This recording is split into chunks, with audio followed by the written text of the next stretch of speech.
Chapter 1. The Element. Jillian was only 8 years old, but her future was already at risk. Her schoolwork was a disaster, at least as far as her teachers were concerned. She turned in assignments late, her handwriting was terrible, and she tested poorly. Not only that, she was a disruption to the entire class, 1 minute fidgeting noisily, the next staring out the window, forcing the teacher to stop the class to pull Jillian's attention back, and the next doing something to disturb the other children around her. Jillian was particularly concerned about any of this. She was used to being corrected by authority figures and really didn't see herself as a difficult child. But the school was very concerned. This came to a head when the school wrote to her parents. The school thought that Jillian had a learning disorder of some sort and that it might be more appropriate for her to be in a school for children with special needs. All of this took place in the 1930s. I think now they said they had attention deficit hyperactivity disorder and they put her on Ritalin or something similar, but the ADHD epidemic hadn't been invented at the time. It wasn't an available condition. People didn't know they could have that and had to get by without it. Jillian's parents received the letter from the school with great concern and sprang to action. Jillian's mother put her daughter in her best dress and shoes, tied her hair in ponytails, and took her to a psychologist for assessment, fearing the worst. Jillian told me that she remembers being invited into a large oak paneled room with leather-bound books on the shelves. Standing in the room next to a large desk was an imposing man in a tweed jacket. He took Jillian to the far end of the room and sat her down on a huge leather sofa. Jillian's feet didn't quite touch the floor, and the setting made her weary. Nervous about the impression she would make, she sat on her hands so that she wouldn't fidget. The psychologist went back to his desk, and for the next 20 minutes, he asked Jillian's mother about the difficulties Jillian was having at school and the problems the school said she was causing. While he didn't direct any of these questions at Jillian, he watched her carefully the entire time. This made Jillian extremely uneasy and confused.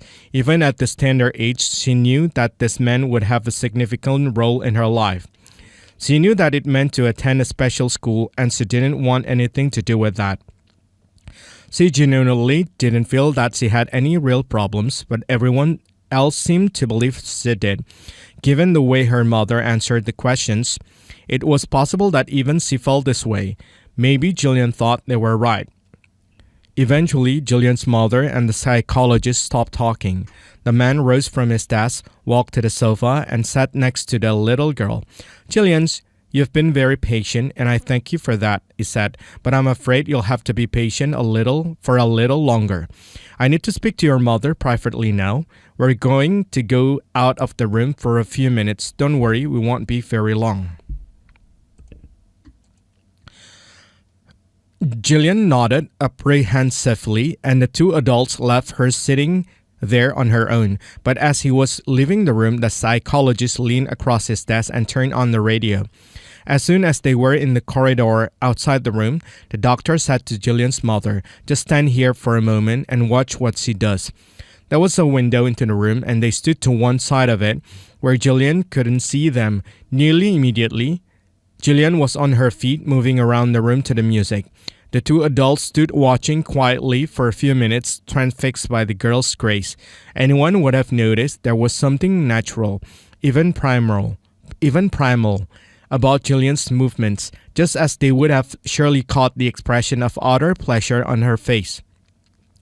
At last, the psychologist turned to Jillian's mother and said, "You know, Mrs. Lin, Jillian isn't sick, she's a dancer. Take her to a dance school."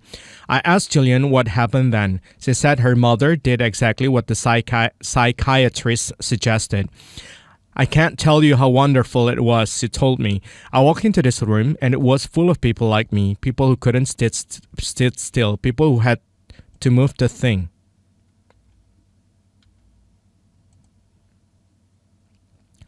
She started going to the dance school every week and she practiced at home every day. Eventually, she auditioned for the Royal Ballet School in London and they accepted her. She went on to join the Royal Ballet Company itself, becoming a soloist and performing all over the world. When that part of her career ended, she formed her own musical theater company and produced a series of highly successful shows in London and New York. Eventually, she met Andrew Lloyd Webber and created with him some of the most successful musical theater productions in history, including Cats and the Phantom of the Opera. Little Gillian, the girl with the high-risk feature, became known to the world as Gillian Lynne, one of the most accomplished choreographers of our time, someone who has brought pleasure to millions and earned millions of dollars. This happened because someone looked deep into her eyes, someone who had seen children like her before and knew how to read the signs. Someone else might have put her on medication and told her to calm down. But Gillian wasn't a problem child. She didn't need to go away to a special school. She just needed to be who she really was. Unlike Gillian, Matt always did fine in school, getting decent grades and passing all of the important tests. However, he found himself tremendously bored. In order to keep himself amused, he started drawing during classes. I would draw constantly, he told me, and I got so good at drawing that I was able to draw without looking, so that the teacher would think that I was paying attention. For him, art class was an opportunity to pursue his passion with abandon. We were coloring in coloring books, and I thought I can never color within the lines. Oh no, I can't be bothered. This kicked up to another level entirely when he got to high school. There was an art class, and the other kids would just sit there. The art teacher was bored, and the art supplies were just sitting there. Nobody was using them, so I did as many paintings as I could, 30 paintings in a single class. I'd look at each painting, what it looked like, and then I'd title it, Dolphin in the Seaweed. Okay, next. I remember doing tons of painting until they finally realized I was using up so much paper that they stopped me.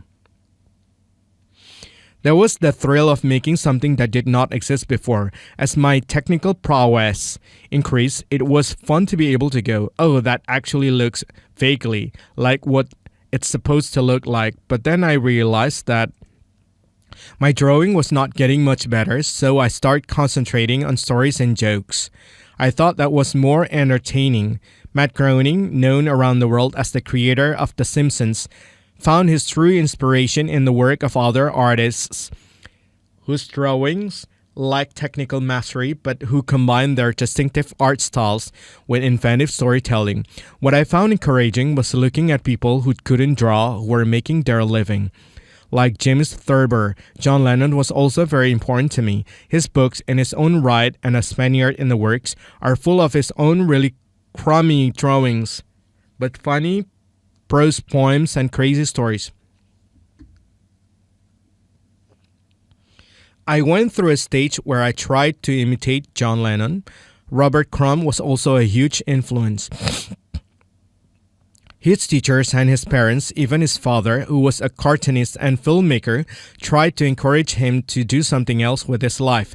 They suggested that he go to college and find a more solid profession. In fact, until he got to college,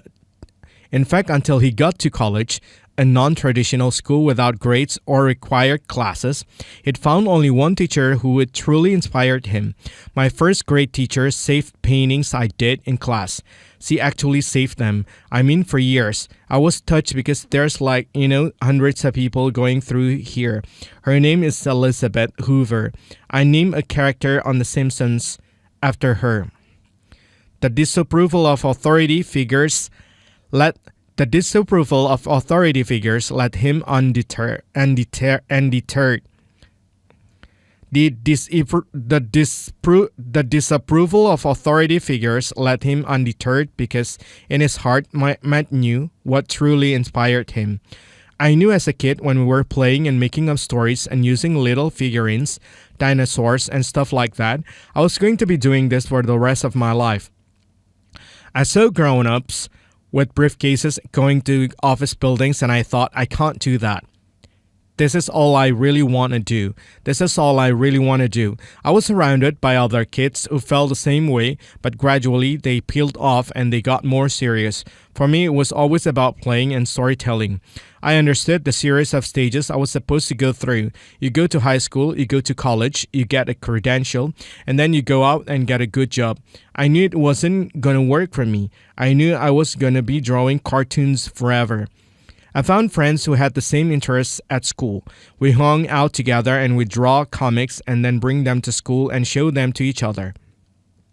As we got older and more ambitious, we started making movies. It was great. It partly compensated for the fact that we felt very self-conscious socially. Instead of staying home on the weekend, we went out and made movies.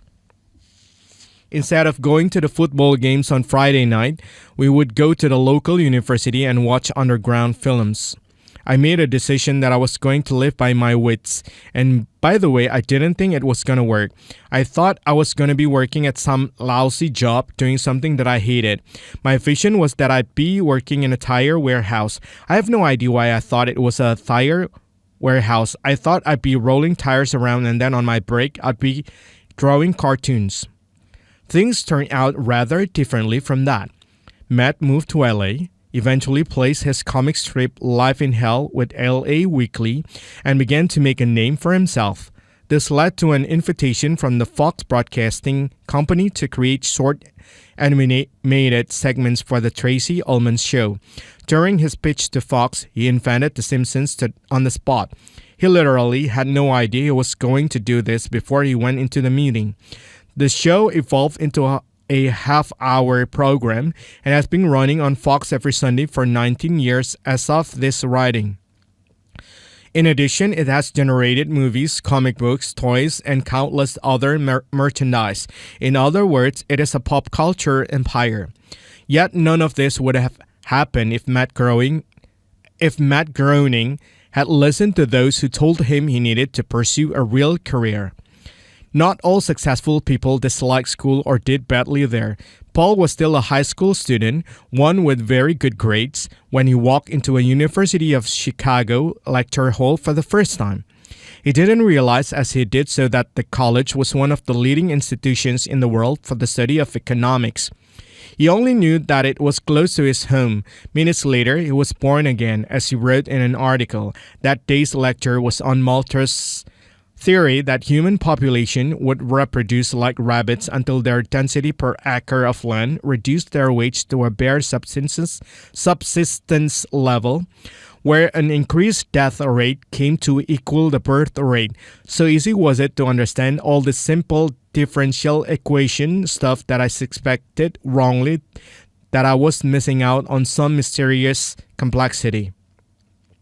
At that point, Dr. Paul Samuelson's life as an economist began.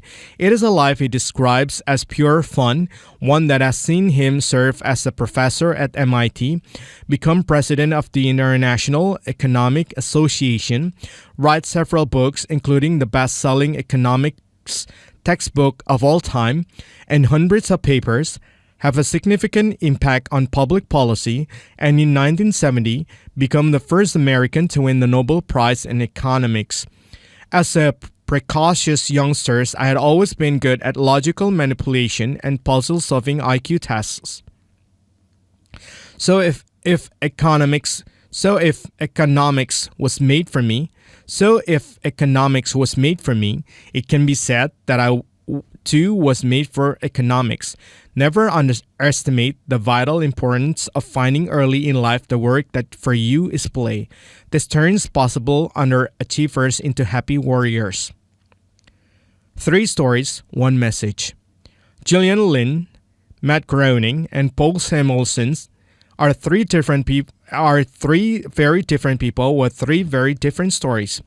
What unites them is one undeniable, powerful message that each of them found high levels of achievement and personal satisfaction upon discovering the thing that they naturally do well and that also ignites their passions. I call stories like their epiphany stories because they tend to involve some level of revelation, a way of dividing the world into before and after. These epiphanies. These epiphanies utterly changed their lives, giving them direction and purpose and sweeping them up in a way that nothing else had. They and the other people you'll meet in this book have identified the sweet spot for themselves. They have discovered their element, the place where the things you love to do and the things that you are good at come together. The element is a different way of defining our potential. It manifests itself differently in every person, but the components of the element are universal. Lynn Groening and Samuelson have accomplished a great deal in their lives, but they are not alone in being capable of that. Why they are special is that they have found what they love to do and they are actually doing it. They have found their element. In my experience, most people have not. Finding your element is essential to your well-being and ultimate success, and by implication to the health of our organizations and the effectiveness of our educational systems. I believe strongly that if we can each find our element, we all have the potential for much higher achievement and fulfillment. I don't mean to say that there's a dancer, a cartoonist, or a Nobel-winning economist in each of us. I mean that we all have distinctive talents and passions that can inspire us to achieve far more than we may imagine. Understanding this changes everything. It also offers us our best and perhaps our only promise for genuine and sustainable success in a very uncertain future. Being in our element depends on finding our own distinctive talents and passions. Why haven't most people found this? One of the most important reasons is that most people have a very limited conception of their own natural capacities. This is true in several ways. The first limitation is in our understanding of the range of our capacities. We are all born with extraordinary powers of imagination, intelligence, feeling, intuition, spirituality, and of physical and sensory awareness. For the most part, we use only a fraction of these powers, and some not at all. Many people have not found their element because they don't understand their own powers. The second limitation is in our understanding of how all of these capacities relate to each other holistically.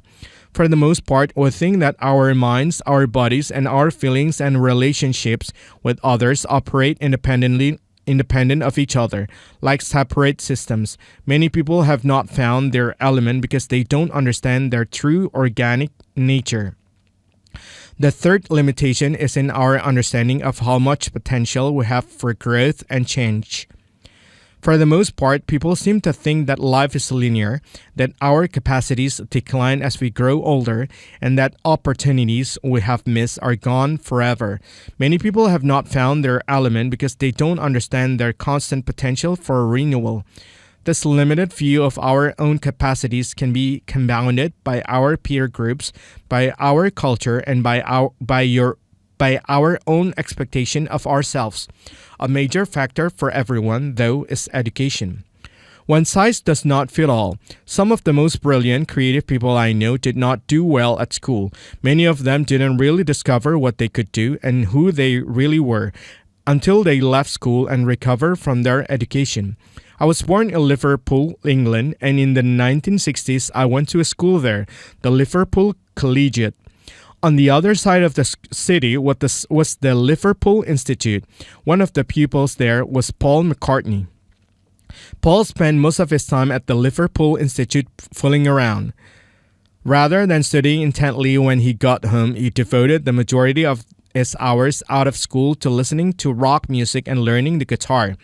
This turned out to be a smart choice for him, especially after he met John Lennon at a school feed in another part of the city. They impressed each other and eventually decided to form a band with George Harrison and later Ringo Starr called the Beatles. That was a very good idea.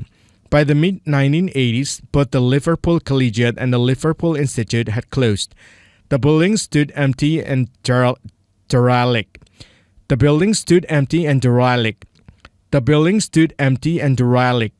Both have since been revived in very different ways. Developers turned my old school into luxury apartments, a huge change since the Collegiate was never about luxury when I was there. The Liverpool Institute has now become the Liverpool Institute for Performing Arts, or LIPA, one of Europe's leading centers for professional training in the arts. The lead patron is Sir Paul McCartney. The old, dusty classrooms where he spent his teenage years daydreaming now contain students from all over the world doing the very thing he dreamed about, making music, as well as those learning to take the stage in a wide variety of ways.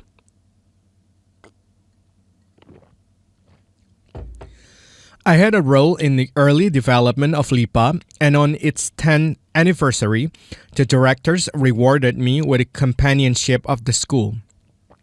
I went back to Liverpool to receive the award from Sir Paul at the annual commencement. I gave a speech to graduating students about some of the ideas that are now in this book. The need to find your passion and talents. The fact that education often doesn't help people to do that, and that it often has the opposite effect. Sir Paul spoke that day as well and responded directly to what I've been saying. He said that he'd always loved music, but that he never enjoyed music lessons at school. His teachers thought they could convey an appreciation for music by making kids listen to crackling records of classical composition. He found this just as boring as he found everything else at school. He told me he went through this entire education without anyone noticing that he had any musical talent at all.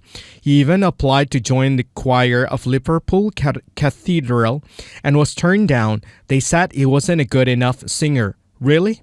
How good was that choir? How good can a choir be? Ironically, the very choir that rejected the young Mccartney ultimately staged 2 of his classical pieces. McCartney is not alone in having his talents overlooked in school.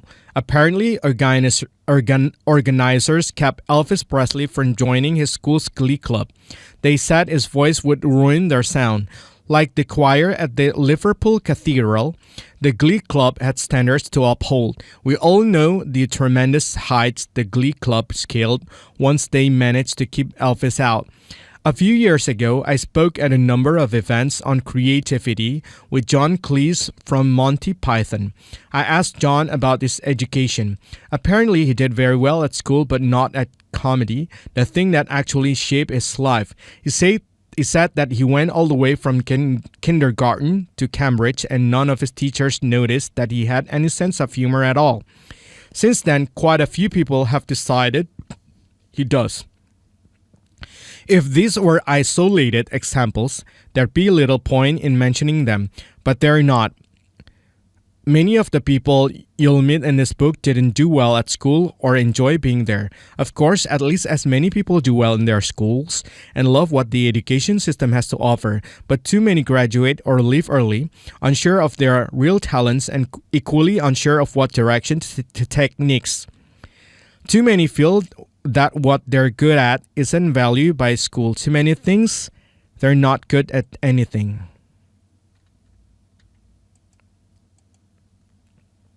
I've worked for most of my life in and around education, and I don't believe that this is the fault of individual teachers. Obviously, some should be doing something else, and as far away from young minds as possible, but there are plenty of good teachers and many brilliant ones. Most of us can look back to particular teachers who inspired us and changed our lives. These teachers excelled and reached us, but they did this in spite of the basic culture and mindset of public education. There are significant problems with that culture, and I don't see nearly enough improvements. In many systems, the problems are getting worse. This is true just about everywhere. When my family and I moved from England to America, our 2 children, James and Kate, started at high school in Los Angeles. In some ways, the system was very different from the one we knew in the UK. For example, the children had to study some subjects they had never taken before, like American history. We don't really teach American history in Britain. We suppress it. Our policy is to draw a veil across the whole sorry episode. We arrived in the United States 4 days before Independence Day. just in time to watch others revel in having thrown the British out of the country. Now that we've been here a few years and know what to expect, we tend to spend Independence Day indoors with the blinds closed, flicking through old photographs of the Queen. In many ways, though, the education system in the United States is very similar to that in the United Kingdom and in most other places in the world, three features stand out in particular. First, there is the preoccupation with certain sorts of academic ability. I know that academic ability is very important, but school systems tend to be preoccupied with certain sorts of critical analysis and reasoning, particularly with words and numbers. Important as those skills are, there is much more to human intelligence than that. I'll discuss this at length in the next chapter. The second feature is the hierarchy of subjects. At the top of the hierarchy are mathematics, science, and language skills. In the middle are the humanities. At the bottom are the arts. In the arts, there is another hierarchy. Music and visual arts normally have a higher status than theater and dance. In fact, more and more schools are cutting the arts out of the curriculum altogether. A huge high school might have only one fine arts teacher, and even elementary school children get very little time to simply paint and draw.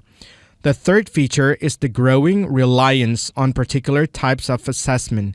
Children everywhere are under intense pressure to perform at higher and higher level on a narrow range of standardized tests. Why are school systems like this? The reasons are cultural and historical. Again, we'll discuss this at length in a later chapter, and I'll say what I think we should do to transform education. The point here is that most systems of mass education came into being relatively recently, in the 18th and 19th centuries. The systems were designed to meet the economic interests of those times that were dominated by the Industrial Revolution in Europe and America. Math, science, and language skills were essential for jobs in the industrial economies. The other big influence on education had been the academic culture of universities, which has tended to push aside any sort of activity that involves the heart, the body, the senses, and a good portion of our actual brains. The result is that school systems everywhere inculcate us with a very narrow view of intelligence and capacity and overvalue particular sort of talent and ability. In doing so, they neglect others that are just as important, and they disregard the relationships between them in sustaining the vitality of our lives and communities. This stratified, one-size-fits-all approach to education marginalizes all of those who do not take naturally to learning this way. Very few schools and even fewer school systems in the world teach dance every day as a formal part of their curricula, as they do with math. Yet we know that many students only become engaged when they are using their bodies. For instance, Gillian Lynn told me that she did better at all of her subjects once she discovered dance. She was one of those people who had to move the thing. Unfortunately, most kids don't find someone to play the role the psychologist played in Jillian's life, especially now, when they fidget too much, they're medicated and told to calm down. The current systems also put severe limits on how teachers teach and students learn. Academic ability is very important, but so are other ways of thinking. People who think visually might love a particular topic or subject, but won't realize it if their teachers only present it in one non-visual way. Yet our education system increasingly encourages teachers to teach students in a uniform fashion. To appreciate the implications of the epiphany stories told here, and indeed to seek out our own, we need to rethink radically our view of intelligence. These approaches to education are also stifling some of the most important capacities that young people now need to make their way in the increasingly demanding world of the 21st century. The powers of creative thinking. Our systems of education put a high premium on knowing the single right answer to a question. In fact, with programs like No Child Left Behind, a federal program that seeks to improve the performance of American public schools by making schools more accountable for meeting mandated performance levels, and its insistence that all children from every part of the country hew to the same standards, we're putting a greater emphasis than ever before on conformity and finding the right answers. All children start their school career with sparkling imaginations, fertile minds, and a willingness to take risks with what they think. When my son was 4, his preschool put on a production of the Nativity story. During the show, there was a wonderful moment when 3 little boys came on stage as the 3 wise men, carrying their gifts of gold, frankincense, and myrrh. I think the second boy lost his nerve a little and went out of sequence. The third boy had to improvise a line he hadn't learned or paid much attention to during rehearsals. Given that he was only 4, the first boy said, "I bring you gold." The second boy said, "I bring you myrrh." The third boy said, "Frank sent this." Who's Frank, you think? The 13th apostle, the lost book of Frank? What I love about this was that it illustrated that when they are very young, kids aren't particularly worried about being wrong. If they aren't sure what to do in a particular situation, they'll just have a go at it and see how things turn out. This is not to suggest that being wrong is the same thing as being creative. Sometimes being wrong is just being wrong. What is true is that if you're not prepared to be wrong, you'll never come up with anything original. There is a basic flaw in the way some policymakers have interpreted the idea of going back to basics to upgrade educational standards. They look at getting back to basics as a way of reinforcing the old industrial revolution era hierarchy of subjects. They seem to believe that if they feed our children a nationally prescribed menu of reading, writing, and arithmetic, we'll be more competitive with the world and more prepared for the future. What is catastrophically wrong with this mode of thinking is that it severely underestimates human capacity. We place tremendous significance on standardized tasks. We cut funding for what we consider non-essential programs, and then we wonder why our children seem unimaginative and uninspired. In these ways, our current education system systematically drains the creativity out of our children. Most students never get to explore the full range of their abilities and interests. Those students whose minds work differently, and we're talking about many students here, perhaps even the majority of them, can feel alienated from the whole culture of education. This is exactly why some of the most successful people you'll ever meet didn't do well at school. Education is the system that's supposed to develop our natural abilities and enable us to make our way in the world. Instead, it is stifling the individual talents and abilities of too many students and killing their motivation to learn. There's a huge irony in the middle of all of this.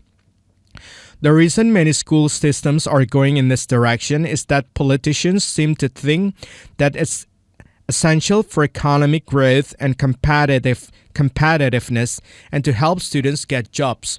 But the fact is that in the 21st century, jobs and competitiveness depend absolutely on the very qualities that school systems are being forced to tamp down and that this book is celebrating.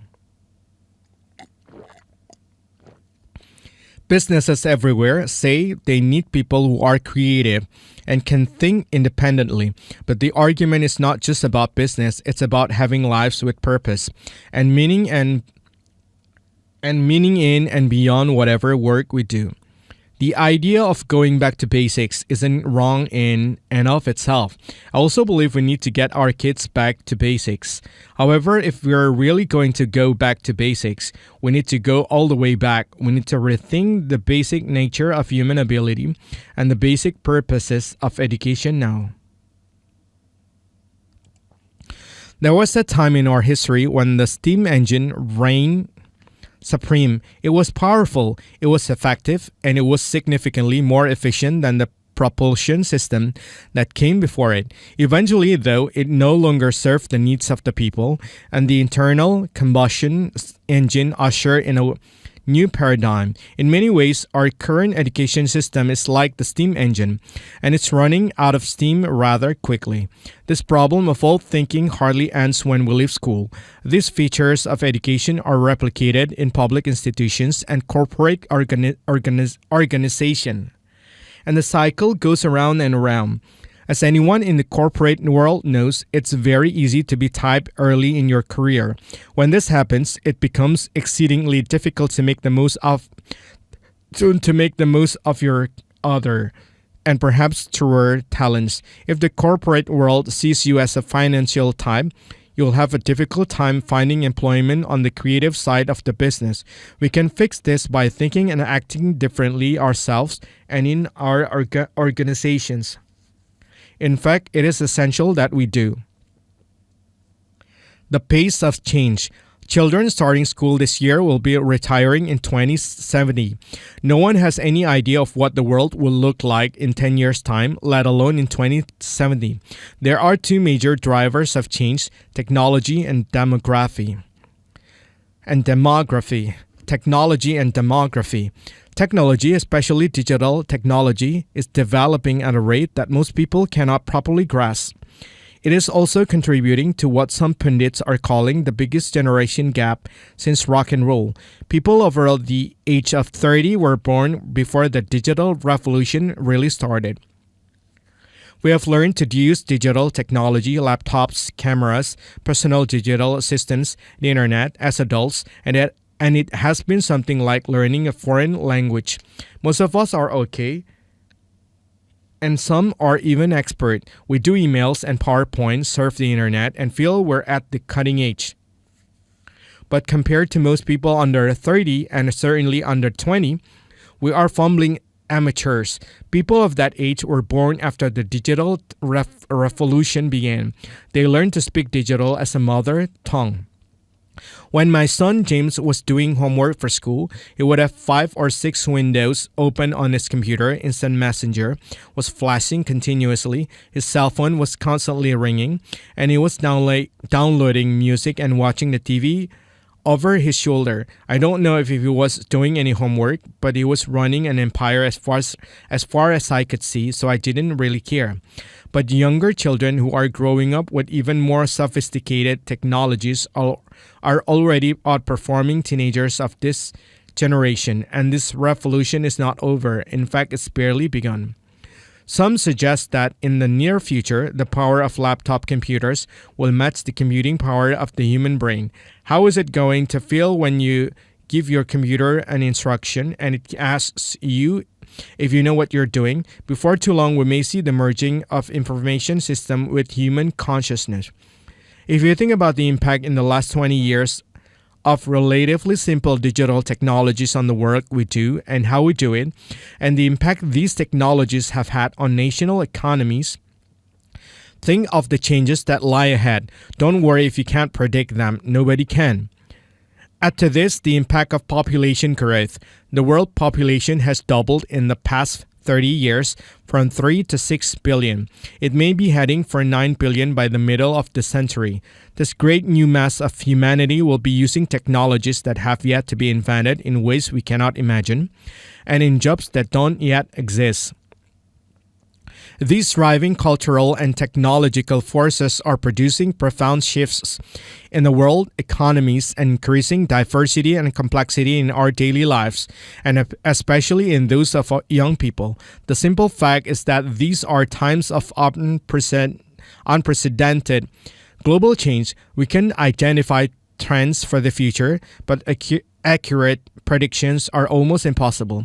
For me, one of the formative books of the 1970s was Alvin Toffler's Future Shock. In that book, Toffler discussed the seismic impacts of social and technological change. One of the unexpected pleasures and privileges of living on Los Angeles is that my wife Terry and I have become friends with Alvin and his wife Heidi. At dinner with them, we asked if they shared our view that the changes now sweeping the world have no historical precedents. They agreed that no other period in human history could match the present one in the sheer scale, speed, and global complexity of the changes and challenges we face. In the late 1990s, who would have accurately guessed what the political climate of the world would be 10 years later? What overarching impact the internet would have, the degree to which commerce would become globalized, and the dramatically different ways in which our children would communicate with one another. Some of us might have guessed one of these, or maybe even two, but very few have that kind of vision. Yet these changes have altered the way we conduct our lives. And the changes are accelerating, and we can't say how. What we do know is that certain trends indicate that the world will change in fascinating ways. China, Russia, India, Brazil, and others will play an ever more dominant role in the world economy. We know that the population will continue to grow at unprecedented levels. We know that technology will open new frontiers and that these technologies will manifest in our homes and our offices with stunning velocity. This combination of things that we do know, that more countries and more people are in the game than ever before, and that technology is in the process of changing the game itself as we speak, leads us to one inescapable conclusion. We can't know what the future will be like. The only way to prepare for the future is to make the most out of ourselves on the assumption that doing so will make us as flexible and productive as possible. Many of the people you'll meet in this book didn't pursue their passions simply because of the promise of a paycheck. They pursue them because they couldn't imagine doing anything else with their lives. They found the things they were made to do, and they have invested considerably in mastering the permutations of these professions. If the world were to turn upside down tomorrow, they'd figure out a way to evolve their talents to accommodate these changes. They would find a way to continue to do the things that put them in their element because they would have an organic understanding of how their talents fit a new environment. Many people set aside their passions to pursue things they don't care about for the sake of financial security. The fact is, though, that the job you took because it pays the bills could easily move offshore in the coming decade. If you have never learned to think creatively and to explore your true capacity, what will you do then? More specifically, what will our children do if we continue to prepare them for life using the old models of education? It's very possible that our children will have multiple careers over the course of their working lives, not simply multiple jobs. Many of them will certainly have jobs we haven't conceived yet. Isn't it therefore our obligation to encourage them to explore as many avenues as possible with an eye toward discovering their true talents and their true passions? When the only thing we know about the future is that it will be different, we would all be wise to do the same. We need to think very differently about human resources and about how we develop them. If we are to face these challenges, we need to embrace the element. What is the element? The element is the meeting point between natural aptitude and personal passion. What you'll find in common among the people you've met in this chapter and the vast majority of the people you will meet in the coming pages is that they are doing the thing they love, and in doing it, they feel like their most authentic selves. They find that time passes differently and that they are more alive, more centered, and more vibrant than at any other times. Being in their element takes them beyond the ordinary experiences of enjoyment or happiness. We're not simply talking about laughter, good times, sunsets, and parties. When people are in their element, they connect with something fundamental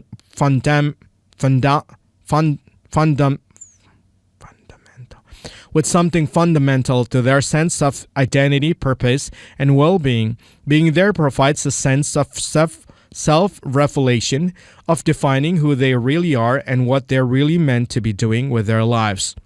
This is why many of the people in the book describe finding their element as an epiphany.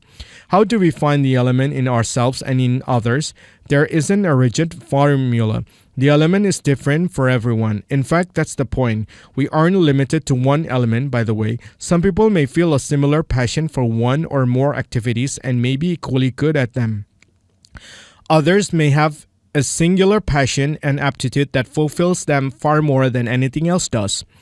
There's no rule about this, but there are, so to speak, elements of the element that provide a framework for thinking about this and knowing what to look for and what to do.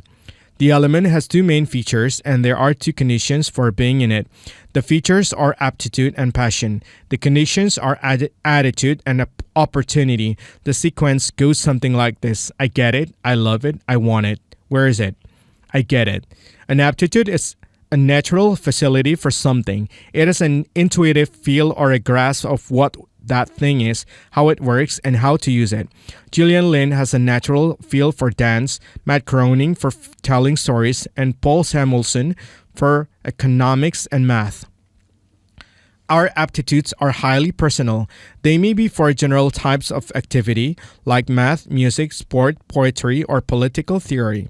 They can also be highly specific, not music in general, but jazz or rap, not wind instruments in general, but the flute, not science, but biochemistry, not track and field, but the long jump. Throughout this book, you will be meeting people with a profound natural grasp for all sorts of things.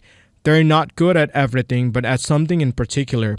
Paul Samuelson is naturally good at math. Others are not. I happen to be one of those others. I was never very good at math at school and was delighted to leave it behind when I finished school. When I had my own children, math reared up again like the monster in the movie that you thought was dead. One of the perils of being a parent is that you have to help your kids with their homework. You can bluff it for a while, but you know deep down that the day of reckoning is approaching. Until she was 12, my daughter, Kate, though I knew everything, this was an impression I was very keen to encourage. When she was little, she'd ask me to help if she was stuck with an English or math problem. I look up with a confident smile from whatever I was doing, put my arm around her, and say something like, well, let's see here, pretending to share the difficulty so she'd feel better about not getting it. And then she'd gaze at me adoringly as I swept effortlessly, like a math god, through the 4 times table and simple subtraction. One day when she was 14, she came home with a page full of quadratic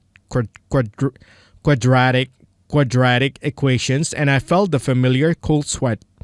At this point, I introduced learning by discovery methods. I said, Kate, there's no point in me telling you the answers. That's not how we learn. You need to work this out for yourself. I'll be outside having a gin and tonic. And by the way, even when you've done it, there's no point showing me the answers. That's what teachers are for. The next week, she brought me home a cartoon script she'd found in a magazine. She said, this is for you. The script showed a dad helping his daughter with her homework. In the first frame, he leaned over her shoulder and said, what have you got to do? The girl replied, I have to find the lowest common denominator. I have to find the lowest common denominator. The father said, are they still looking for that? They were trying to find that when I was in school. I know how he felt. For some people, though, math is as beautiful and engaging as poetry and music is for others. Finding and developing our creative strengths is an essential part of becoming who we really are. We don't know who we can be until we know what we can do. I love it. Being in your element is not only a question of natural aptitude. I know many people who are naturally very good at something, but don't feel that it's their life calling. Being in your element needs something more, passion. People who are in their element take a deep delight and pleasure in what they do. My brother Jan is a musician. He plays drums, piano, and bass guitar. Years ago, he was in a band in Liverpool that included an extremely talented keyboard player named Charles. After one of their gigs, I told Charles how well I thought it'd play that night. Then I said that I loved to be able to play keyboards that well. No, you wouldn't, he responded, taken aback. I insisted that I really would. No, he said, you mean you like the idea of playing keyboards. If you loved to play them, you'd be doing it. He said that to play as well he did, he practiced every day for 3 or 4 hours in addition to performing. He'd been doing that since he was 7. Suddenly playing keyboards as well as Charles didn't seem as appealing. I asked him how how he kept up that level of discipline. He said, because I loved it. He couldn't imagine doing anything else. I want it.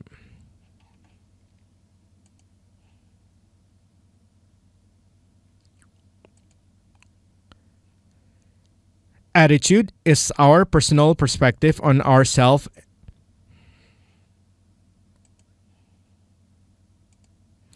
Attitude is our personal perspective on ourself and our circumstances, our angle on things, our disposition, and emotional point of view. Many things affect our attitudes, including our basic character, our spirit, our sense of self-worth, the perception of those around us, and their expectations of us. An interesting indicator of our basic attitude is how we think of the role of luck in our lives. People who love what they do often describe themselves as lucky. People who think they're not successful in their lives often say they've been unlucky. Accidents and randomness play some part in everybody's lives, but there's more to luck than pure chance. High achievers often share similar attitudes such as perseverance, self-belief, optimism, ambition, and frustration. How we perceive our circumstances and how we create and take opportunities depends largely on what we expect of ourselves. Where is it?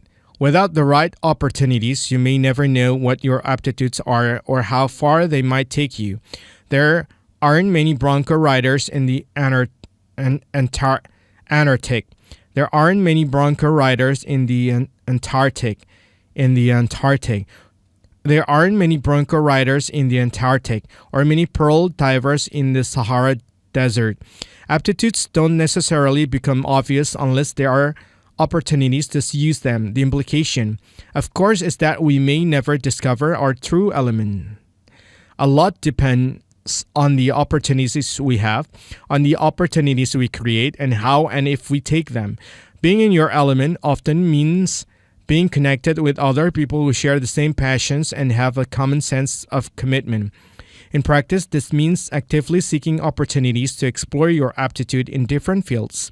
Often we need other people to help us recognize our real talents. Often we can help other people to discover theirs. In this book, we will explore the primary components of the element in detail.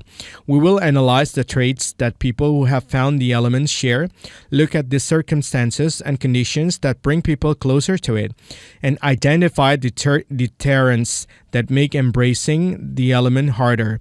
We'll meet people who have found their way, others who paved the way, organization that lead the way, and institutions that are going the wrong way. My goal with this book is to eliminate for you concepts that you might have sensed intuitively and to inspire you to find the element for yourself and to help others to find it as well. What I hope you will find here is a new way of looking at your own potential and the potential of those around you. Chapter 2. Think Differently. Mick Fleetwood is one of the most famous and accomplished rock drummers in the world. His band, Fleetwood Mac, has sold tens of millions of copies of their recordings, and rock critics consider their albums, Fleetwood Mac and Rumors, to be works of genius. Yet, when he was in school, the numbers suggested that Mick Fleetwood lacked intelligence, at least by the definitions many of us have come to take for granted. I was a total void in academic work, and no one knew why. He told me I had a learning disability at school and still do. I had no understanding of math at all. None. I'd be hard-pushed right now to recite the alphabet backward. I'd be lucky if I got it right going forward quickly. If someone were to say what letters is before this one, I'd break out into a cold sweat. He attended a boarding school in England and found the experience deeply unsatisfying. I had great friends, but I just wasn't happy. I was aware of being squeezed out. I was suffering. I had no sense of what I was supposed to be because everything academic was a total failure, and I had no other reference points.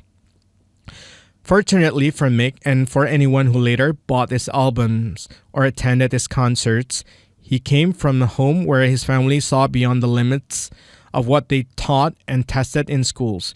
His father was a fighter pilot in the Royal Air Force, but when he left the service, he followed his true passion for writing. He took his family to live on a barge on the river Thames in Kent for 3 years so he could follow this dream. Mick's sister Sally went to London to become a sculptor, and his sister Susan pursued a career in the theater. In the Fleetwood household, everyone understood that brilliance came in many forms and that being poor at math or unable to recite the alphabet backward hardly doomed one to an inconsequential life. And Mick could drum. Playing the piano is probably a more impressive signal that there's something creative going on, he said. I just wanted to beat the shit out of a drum or some cushions on the chair. It's not exactly the highest form of creative signal. It's almost, well, anyone can do that. That's not clever.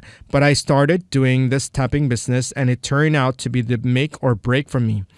Mick's epiphany moment, the point at which the tapping business became the driving ambition in his life, came when he visited his sister in London as a boy and went to some little place in Chelsea with this piano player. There were people playing what I now know was Miles Davis and smoking Gitane's cigarettes. I'd watched them and saw the beginnings of this other world, and the atmosphere sucked me in. I felt comfortable. I wasn't fettered. That was my dream. Back at school, I held on to these images and I dreamt my way out of that world. I didn't even know if I could play with people, but that vision got me out of the morass of this academic bloody nightmare. I had a lot of commitment internally, but I was also incredibly unhappy because everything at school was showing me that I was useless according to the status quo. Mick's school performance continued to confound his teachers. They knew he was right. They knew he was bright, but his scores suggested otherwise. And if the scores said otherwise, there was little they could do. The experience proved extremely frustrating for the boy who dreamed of being a drummer. Finally, in his teens, he'd had enough. One day I walked out of school and I sat under a large tree in the grounds. I'm not religious, but with tears pouring down my face, I prayed to God that I wouldn't be in this place anymore. I wanted to be in London and play in a jazz club. It was totally naive and ridiculous, but I made a firm commitment to myself that I was going to be a drummer. Mick's parents understood that school was not a place for someone with Mick's kind of intelligence. At 16, he approached them about leaving school, and rather than insisting that he press on until graduation, they put him on a train to London with a drum kit and allowed him to pursue his inspiration. What came next was a series of breaks that might never have occurred if Mick had stayed in school. While he was practicing drums in a garage, Mick's neighbors, a keyboard player named Peter Bartons, knocked on his door. Mick thought Bartons was coming to tell him to be quiet, but instead the musician invited him to play with him at a gig at a local youth club. This led Mick into the heart of the London music scene in the early 1960s. As a kid, I had no sense of accomplishment. Now I was starting to get markers that it was okay to be who I was and to do what I was doing. His friend Peter Green proposed him as the replacement for the drummer in John Mayall's Blues Breakers, a band that at various times included Eric Clapton, Jack Bruce of Cream, and Mick Taylor of the Rolling Stones. Later, he joined with Green and another Blues Breakers alumnus, John McPhee, to form Fleetwood Mac. The rest is a history of multi-platinum recordings and sold-out stadiums. But even as one of the most famous drummers in the world, Mick's analysis of this talent still bears the marks of his experiences in school. My style has no structured math to it. I would go into a complete petrified mass on the floor if someone said, "Do you know what a 4/8 is?" Musicians that I work with know that I'm actually like a kid. They might say, in the chorus in the second beat, and I'll say, no, because I don't know what a chorus is from a verse. I can recognize it if you play the song because I'll listen to the words. For Mick Fleetwood, Getting away from school and the tests that judge only a narrow range of intelligence was the path to a hugely successful career. My parents saw that the light in this funny little creature certainly wasn't academics. It happened because he understood innately that he had a great aptitude for something that a score on a test could never indicate. It happened because he chose not to accept that he was useless. It happened because he chose not to accept that he was useless according to the status quo. Okay, this is at the chapter 2, Think Differently, at the last paragraph. I'm going to read next in the taking it all for granted.